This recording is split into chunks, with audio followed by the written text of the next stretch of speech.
Welcome to Madras sweetie சமையல். Rose செடியில் வரக்கூடிய முக்கியமான பிரச்சனை ஸ்டெம் போரர் அப்புறம் டைபேக், இது ரெண்டு பற்றியும் இதில் பார்க்கலாம்.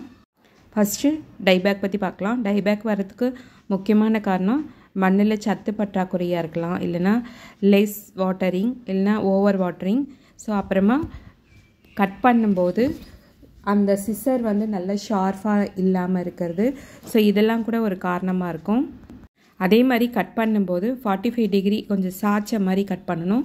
அப்போ தான் மழை பெய்யும் போது தண்ணிகள் அது மேலே பட்டால் கூட தண்ணி கீழே விழுந்துடும். நீங்கள் ஸ்ட்ரெயிட்டாக கட் பண்ணிங்க அப்படின்னா தண்ணி அது மேலேயே நின்றுட்டு ஃபங்கஸ் ஃபார்ம் ஆகி அது டைபேக் ஆக வாய்ப்பு இருக்குது. ஸோ இதை கேர்ஃபுல்லாக பார்த்து கட் பண்ணுங்கள். பாருங்கள், இது தான் டைபேக்கு. கட் பண்ணும்போது இந்த மாதிரி மேலேருந்து காஞ்சிக்கிட்டே வந்துடும். செடி ஃபுல்லாகவுமே போயிடுறதுக்கு வாய்ப்பு இருக்குது. ஸோ அதை எப்படி அவாய்ட் பண்ணுறதுன்னு பார்த்தீங்கன்னா, இது எதனால் வருதுன்னா ப்ரூனர் நல்லா க்ளீனாக இல்லாமல் இருந்ததுன்னா ஃபங்கஸ் அட்டாக் ஆகி அந்த மாதிரி வரும். ஒருவேளை நீங்கள் வச்சுருக்க ப்ரூனர் இரும்பு ப்ரூனர் இருந்தது அப்படின்னா ஸோ அதனால் கூட இந்த மாதிரி வர வாய்ப்பு இருக்குது. நீங்கள் கட் பண்ண உடனே மஞ்சள் தூள் இருக்குது இல்லைங்களா, ஸோ அதை தண்ணியில் மிக்ஸ் பண்ணி ஒரு பேஸ்ட் மாதிரி பண்ணி இந்த இடத்துல போட்டுடலாம். இப்போ இந்த டிப்பை கட் பண்ணுறோம் பாருங்கள். ஒரே கட்டில் கட் ஆகிடணும். மஞ்சத்தூள் எடுத்து இந்த இடத்துல வச்சிடுறேன் நான். அப்போ நல்லா சேஃபாக இருக்கும். இப்போ இந்த இடத்துல கட் பண்ணியிருக்கோம். நெயில் பாலிஷ் வச்சுருக்கேன், அதை இந்த இடத்துல இப்படி சீல் பண்ணிடலாம் நம்ம. பாருங்கள், இந்த இடத்துல கட் பண்ணியிருக்கு. பெவிகால் வச்சுருக்கேன் நான். இதை கூட இந்த இடத்துல நம்ம அப்படியே போட்டு விட்டுடலாம். Bio neem extract, herbal extract, இது இதில் வந்தது. ஒரு பட்ஸ் எடுத்திருக்கேன். இதில் இதை நினச்சிக்கலாம். நினச்சிட்டு எங்கே கட் பண்ணியிருக்கோமோ அந்த இடத்துல இதை அப்படியே இது பண்ணி விடலாம்.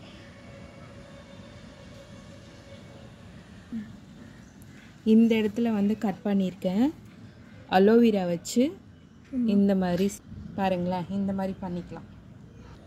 இப்போ பாருங்கள், இதுலேருந்து இது வரைக்கும் காஞ்சிருக்கு. இதை கட் பண்ணிக்கலாம் நம்ம. கட் பண்ணும்போது பாருங்கள், உள்ளே ஒயிட்டாக இருக்குது. இந்த மாதிரி வெள்ளையாக இருந்ததுன்னா இந்த ஸ்டெம்மு நல்லா இருக்குன்னு அர்த்தம். ஒருவேளை எல்லோவாக இருந்தது அப்படின்னா அதுக்கு கொஞ்சம் கீழே கட் பண்ணணும். இந்த ஹோல்ஸ் உள்ளதை இப்போ கட் பண்ணுறேன். இங்கே பாருங்களேன், இந்த இடத்துல எப்படி இருக்குது பாருங்கள், ஒரு மாதிரி ப்ரௌனாக இருக்கா. இப்போ இதை மறுபடியும் நீங்கள் கட் பண்ணணும். கட் பண்ணிவிட்டு காமிக்கிறேன். ரொம்ப ஹார்டாக இருக்குது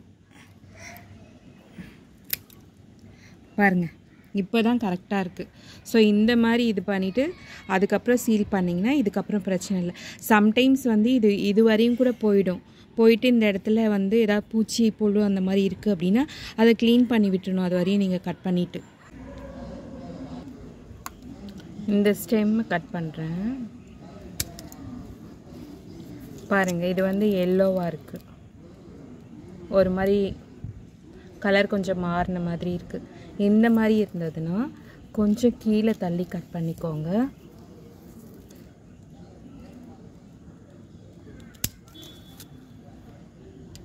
ஸோ இந்த மாதிரி தான் கட் பண்ணணும்.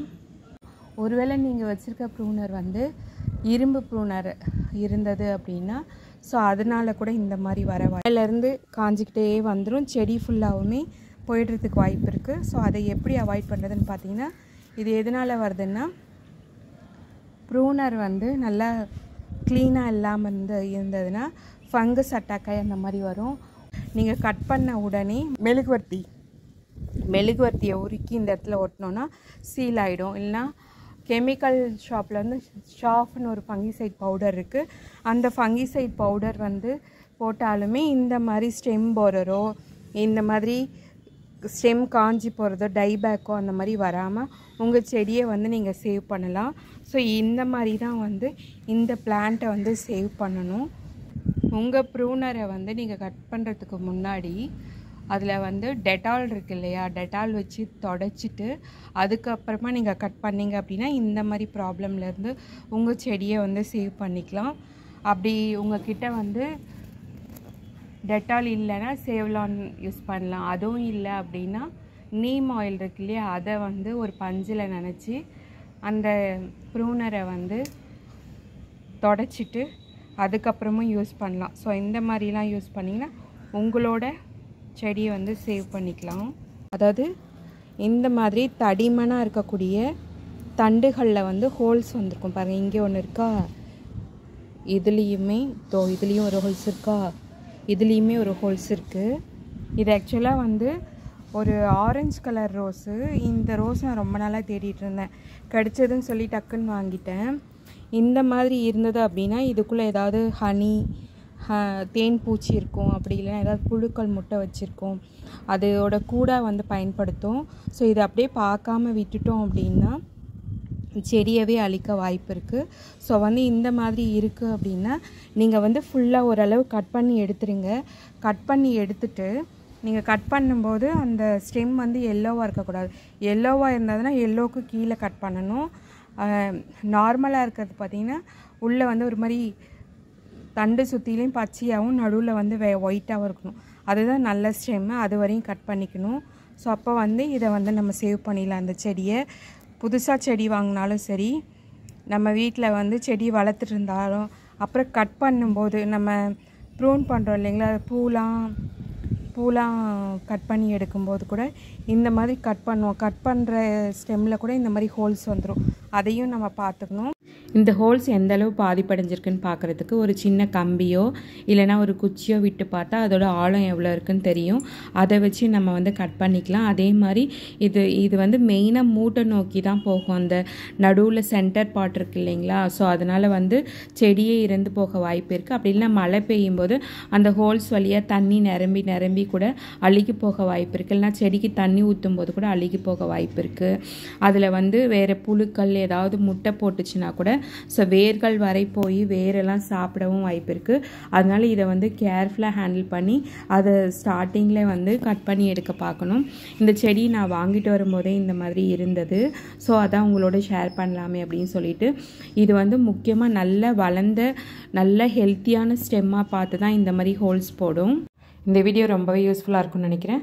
வீடியோ பிடிச்சா லைக் பண்ணி ஷேர் பண்ணி கமெண்ட் பண்ணி பக்கத்தில் இருக்க பெல் பட்டனை அழுத்திடுங்க. உங்கள் ஃப்ரெண்ட்ஸ் அண்ட் ஃபேமிலிக்கு ஷேர் பண்ணுங்கள். பாய், நெக்ஸ்ட் வீடியோவில் பார்க்கலாம்.